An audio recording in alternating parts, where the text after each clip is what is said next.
ఒళ్ళంతా కూలబడిశారండి.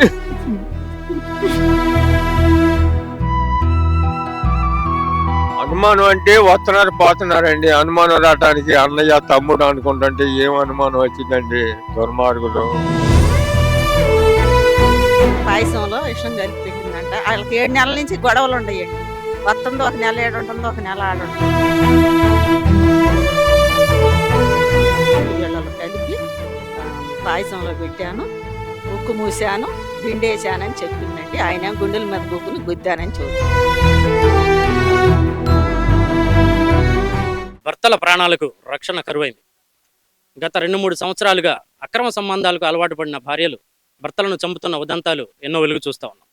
రీసెంట్గా దుగ్గిరాల మండలం చిలువూరు గ్రామంలో ఇదే ఉదంతం చోటు చేసుకుంది. తన భర్త చేస్తున్నటువంటి ఉల్లిపాయల వ్యాపారం నచ్చక అక్రమ సంబంధానికి అలవాటు పడినటువంటి భార్య లక్ష్మీ మాధురి భర్తను 20 నిద్ర మాత్రలు పొడిగా చేసి బిర్యానీలో మరియు పాయసంలో కలిపి చంపిన ఉదంతం ఇది. ప్రియుడు గోపితో కలిసి అర్ధరాత్రి 11:30 గంటలకు భర్తను చంపి గుండెపోటుగా చిత్రీకరించిన ఉదంతం ఇది. ప్రస్తుతం మనం మృతుడైనటువంటి లోకం శివనాగరాజు వాళ్ళ ఇంటి దగ్గర ఉన్నాం. అసలు ఏం జరిగిందనే విషయాలు వారి కుటుంబ సభ్యుల మాటలోనే తెలుసుకునే ప్రయత్నం చేద్దాం. లోకం శివనాగరాజు గారి తండ్రి గారు లోకం గాంధీ గారు ఇప్పుడు మనతో ఉన్నారు. వారిని అడిగి తెలుసుకుందాం అసలు ఏం జరిగిందనే విషయాలు. నమస్తే సార్, చెప్పండి అసలు ఏం జరిగింది? లోకం గాంధీ అని నా పేరు. నా అబ్బాయి లోకం శివనాగరాజు. అది తెల్లారుజామున మా మనవడు వచ్చాడు. 18వ తారీఖు తెల్లారుజామున 4ంటికి మా మనవడు వచ్చి మమ్మల్ని లేపాడు. తాతయ్య, మా నాన్న అసలు కదలలేదు, మెదలలేదు, మాట్లాడతలేదు, ఏంటో తాతయ్య అని వచ్చాడు. వస్తే పరిగెత్తుకుంటూ వచ్చి చూస్తేమని మంచం మీద ఉన్నాడు, చనిపోయాడు, ప్రాణం లేదు. మనిషి బేగ తీసుకునేవాడు. ఆ విధంగా మరి అంత చుట్టూ అందరు పోగయ్యారు. నలుగురు పోగయ్యేటప్పుడు మరి ఇంట్లో ఉండకూడదని బయటికి తీసుకొచ్చామండి. బయటికి తీసి పడుకోబెట్టాం. తర్వాత బాక్స్ తీసుకొచ్చారు, మళ్ళీ బాక్స్లో పడుకోబెట్టాం. ఆ తర్వాత ఇక అందరూ పోగయ్యి ఏంటో ఏదో తేడాగా ఉంది, శివమ్మడిగా రక్తం కారుతుంది, ఇదేదో తేడాగా ఉంది అని చెప్పి అందరూ మల్లగుల్లాలు పడ్డారండి. ఆ మల్లగుల్లాలు పడేటప్పటికి ఇక మళ్ళీ పోలీసులు ఫోన్ చేసేటప్పటికి వాళ్ళు వచ్చారు. వచ్చి చూసుకున్నారు. చూస్తే ఒంటి మీద దెబ్బలు కనపడుతున్నాయి.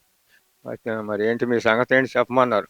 అనుమానంగానే ఉందండి మాకు, మరి మీరు ఏం చేస్తారో చెప్పండి అంటే ఆ పని కేసు రాసుకున్నారు. జనాలు ఇక అంబులెన్స్ వచ్చింది, జనాలు తీసుకెళ్ళి ఆ రోజు పోస్ట్ మార్టం చేయటం కుదరలేదు. ఆ తెల్లారి చేశారండి పోస్ట్ మార్టం. ఇక ఆ తర్వాత చూస్తే ఏముంది, బైకులు విరిగిపోయినాయి, తెగిపోయిందండి. ఒళ్ళంతా కూలబడిశారండి. ఎంత పని చేశారు దుర్మార్గుడు. నన్ను కూడా చంపుతారేమని మళ్ళీ ఒక భయం ఏర్పడింది. ఆర్తి కోసం అండి, సొప్పుల కోసం, ఆర్తి కోసం ఇంత పని చేసిందండి. దానికి ఏం తక్కువ చేశాను? పొలాలు అమ్మి ఇల్లు కట్టించానండి నేను. వాళ్ళు ఇల్లు కావాలనుకుంటే ఇల్లు కట్టించాను, పొలం అమ్మి. ఏంటంత దుర్మార్గం పని. గోప్యాన్ని ఎత్తాంట ఆయనతో చేయగలిపి ఆయన రప్పించుకొని ఈ పని చేయించిందండి. కోడలు వచ్చి మాధురి ఏం చేయాలో ఏం చేస్తారో అని భయం. ఎన్ని సంవత్సరాలు అవుతుందండి మ్యారేజ్ అయ్యి? 17 సంవత్సరాలు అవుతుందండి. 17 సంవత్సరాలు. 2007లో జరిగింది. ఇతను మీకు ఒకే కుమారుడా? కుమారుడు అక్కడే, ఒక అమ్మాయి ఉందిలే, పెద్ద అమ్మాయి. కుమారుడు అక్కడేనండి. గతంలో మీకు ఎప్పుడు అనుమానం రాలేదా మీ కోడల పట్ల? అనుమానం అంటే వస్తున్నారు పోతున్నారండి. అనుమానం రావటానికి అన్నయ్య తమ్ముడు అనుకుంటుంటే ఏం అనుమానం వచ్చిందండి దుర్మార్గులు. అన్నయ్య తమ్ముడు అంటే ఏమో అంత అనుమానం రాదు కదండి.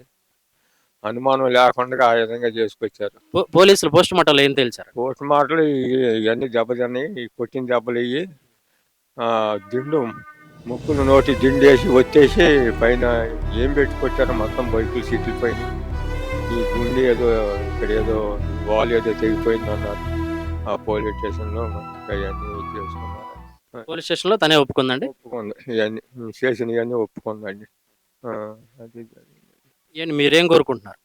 ఏం చేపించిందనే కోరుకుంటున్నామండి. దుర్మార్గం, ఇంత దుర్మార్గం చేసింది, ఎందుకు చేసిందో మరి ఏం చేయాలనో మరి ఈ ఆస్తి అంతా వేసుకొని ఎక్కడికో హైదరాబాద్ పోయి కాపురం చేయాలంట. అక్కడ ఇల్లు కొనాలి, బొల్లు కొనాలి, ఆ విధంగా చేసుకొచ్చిందండి.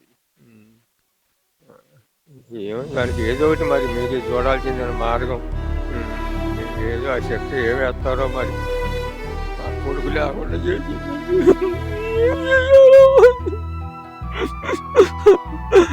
ఇంక ఏం చూసుకోవాలి నేను? ఈ ఇల్లు ఏం చేసుకోవాలండి? వాళ్ళ కోసమే కదండి కట్టించింది.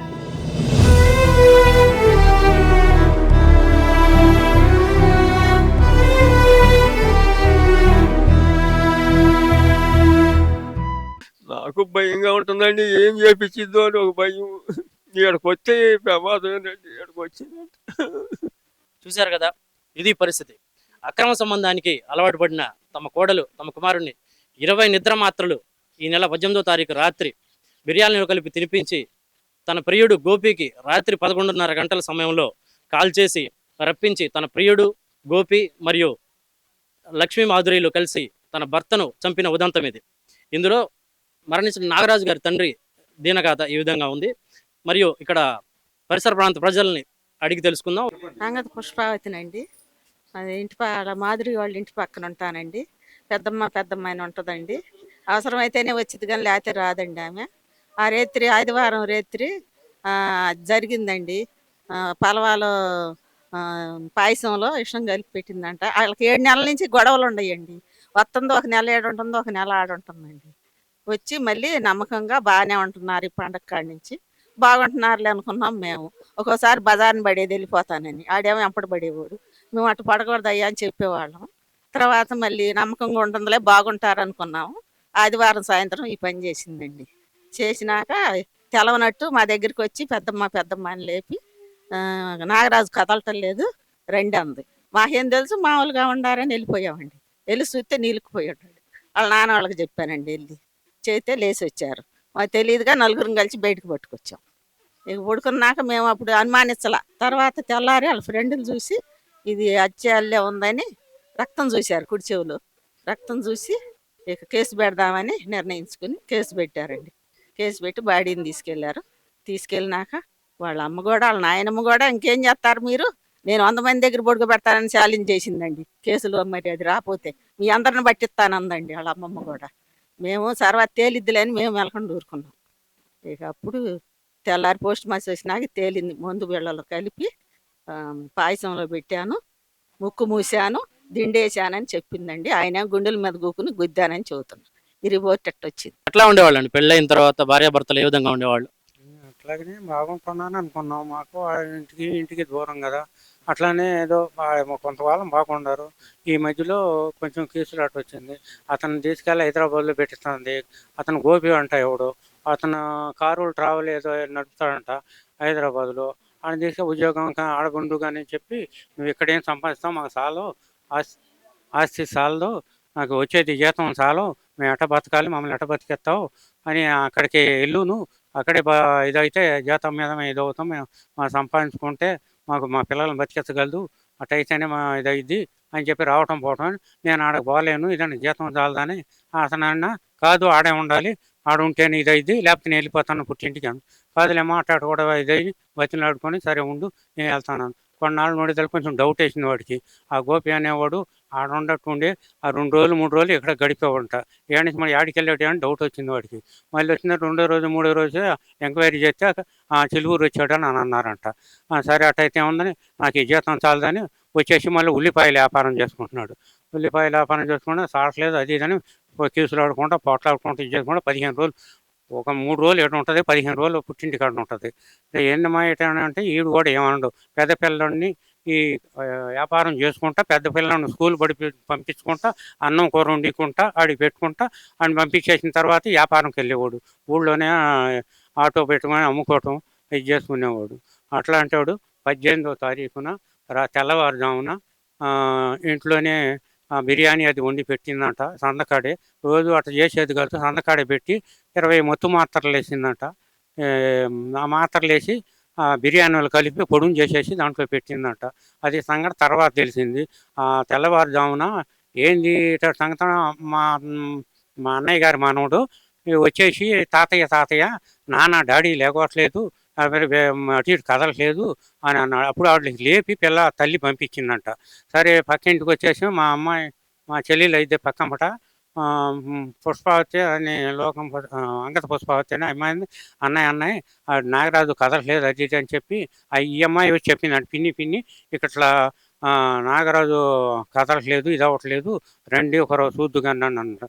వచ్చి చూస్తేనే కదలట్లేదని అవి వచ్చేసి మా దగ్గరికి వచ్చింది. అన్నయ్య ఇట్లా నాగరాజు అసలు కదలట్లేదు, ఏదో హార్ట్ అటాక్ అని అంటుంది, అది అంటుంది ఇది అంటుంది ఆ అమ్మాయి, వచ్చి చూద్దాను అని అంటే వచ్చి చూతలకి బీగుసిపోయి ఉన్నాడు. ఒక కాలు కింద పెట్టి ఉంది, ఒక కాలు పైకి ఉంది. కానీ డ్రెస్ కూడా ఆ డ్రెస్సుకి ఏం లేదు, ఆ డ్రెస్ వేరే డ్రెస్ ఉంది. సరే అంత అనుమానం ఏముంటలేదు, మామూలు ఇదే హార్ట్ అటాక్ అంటుంది కదా అని చెప్పి చూసి నలుగురం పట్టుకొచ్చి బయట పడుకోబెట్టాం.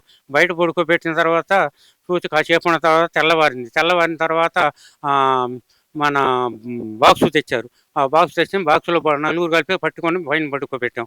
పట్టుకొట్టిన తర్వాత కాసేపు చూసిన తర్వాత ఆ క్లాస్మేట్ కుర్రాళ్ళు కానీ ఫ్రెండ్స్ అందరూ వచ్చారు. ఇంకా ఇతర వాళ్ళు అందరూ వచ్చారు. వచ్చి చూసేదానికి ఆ కుడి భాగాన ఆ చెవు పక్క అంపటకు అటు నుంచి బ్లడ్ వచ్చింది. ఎండిపోయి ఉంది, కొంత కారుతుంది. అప్పుడు ఏంటిది ఇదని చెప్పానని తల్లికి మా అన్నయ్యతో చెప్పేతల్లికి వాళ్ళు అన్నారు, ఏం చేద్దాం ఇది అన్నారు. ఏం చేద్దాం, ఎందుకు మెలకుండా ఊరుకుండా ఇస్తుందామని, ఎందుకు కానిద్దాం కార్యక్రమం అన్నాను. వద్దు చూద్దాం అంటే మా అన్నయ్యతో చెప్తే ఉంది ఇదేదో ఇది చేసినట్టే ఉంది ఆయన అన్నాడు. పోలీసులను పిలిపించి ఫోన్ చేస్తే పోలీసులు వచ్చారు. పోలీసులు చూడంగానే ఇటు పట్టుకుని ఇటు తిరిగేసరికి దెబ్బలు తగిలి ఉండేది. ఏంటి మరి తీసుకెళ్తాం, సరే తీసుకెళ్ళండి అన్నాను. ఎక్కడ తీసుకెళ్తా, పోస్ట్ మార్టంకి తెనాలి తీసుకెళ్ళండి అట్టయితే అని అన్నాను. ఒప్పుకొని చెప్పుకున్నాం. ఆ కేసు పెట్టిన దాని మీద వాళ్ళు తీసేసుకొని వెళ్ళారు అన్నమాట. తీసుకెళ్ళిన తర్వాత ఆ రోజు అక్కడ 3 గంటలు దాటింది ఆ పోస్ట్ మార్టం చేయడానికి. ఈ రోజు కుదరదన్నారు. సరే తెల్లారి మరుసటి రోజు 11-20 నిమిషాలకి అక్కడ పోస్ట్ మార్టం రెడీ చేశారు. డాక్టర్ వచ్చారు, పోస్ట్ మార్టం చేశారు.